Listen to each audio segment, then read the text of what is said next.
Welcome to ருசி time. இன்னைக்கு நம்ம சேனலில் முடக்கத்தான் கீரையை வச்சு தோசை எப்படி செய்கிறதுன்னு பார்க்க போகிறோம். இந்த முடக்கத்தான் கீரை ரொம்பவே மருத்துவ குணம் வாய்ந்த ஒரு செடி. இது எல்லாருடைய வீடுகள்லேயும் வயல்கள்லேயும் வளரக்கூடிய ஈஸியாக கிடைக்கக்கூடிய ஒரு கீரை தான்.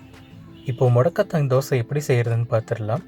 முடக்கத்தான் கீரை கொடி வகையை சார்ந்த ஒரு செடி. அந்த கொடிகள்லேருந்து இந்த மாதிரி இலைகளை மட்டும் தனியாக பறித்து எடுத்துக்கலாம். நம்ம இன்றைக்கி தோசை பண்ணுறதுக்கு ஒரு படி புழுங்கல் அரிசியும் 2 கைப்பிடி நிறையா முடக்கத்தான் கீரையும் எடுத்து வச்சுருக்கோம். நான் சொன்ன அளவுகளில் செஞ்சால் 10லிருந்து 12 பேர் வரைக்கும் சாப்பிடலாம். இப்போ முடக்கத்தான் கீரையை நல்லா கழுவி எடுத்துக்கலாம். ஒரு படி புழுங்கல் அரிசியை ஒரு 2லிருந்து 3 மணி நேரம் நல்லா ஊற வச்சு எடுத்துக்கலாம். அரிசி ஊறினதுக்கப்புறமா ஒரு மிக்சி ஜாருக்கு மாற்றி கொஞ்சம் குறைன்னு அரைச்சி எடுத்துக்கலாம். நம்ம எப்போதும் தோசைக்கு அரைக்கிற மாதிரி.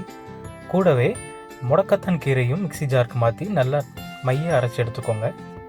இப்போது அரைச்சி வச்சுருந்த அரிசி மாவையும் முடக்கத்தான் கீரையும் ஒன்றா சேர்த்து நல்லா கைகளால் கிளறி விட்டுக்கலாம். கீரையும் மாவும் நல்லா மிக்ஸ் ஆகிற மாதிரி கிளறி விட்டுக்கோங்க. அடுத்ததாக இந்த மாவுக்கு தேவையான உப்பை சேர்த்துக்கலாம். உப்பு சேர்த்த பிறகு கைகளால் நல்லா மிக்ஸ் பண்ணி விட்டுக்கோங்க. இந்த முடக்கத்தான் தோசைக்கு உளுந்து சேர்க்க வேண்டாம்.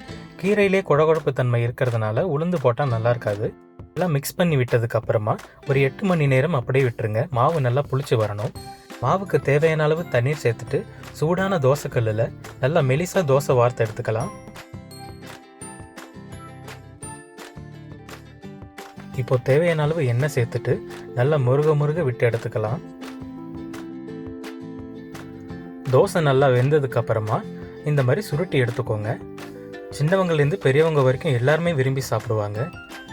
முடக்கத்தான் தோசைங்கிறதுனால கசப்பு தன்மையும் பச்சை வாசனையும் இருக்கும்னு நிறைய பேர் சொல்லுவாங்க. அப்படியெல்லாம் இருக்காது. இது ரொம்பவே அருமையாக இருக்கும், ரொம்ப ருசியாகவும் இருக்கும். நீங்கள் கண்டிப்பாக ட்ரை பண்ணி பாருங்கள். இந்த முடக்கத்தான் தோசை கூட தக்காளி சட்னி வச்சு சாப்பிட்டா ரொம்ப அருமையாக இருக்கும்.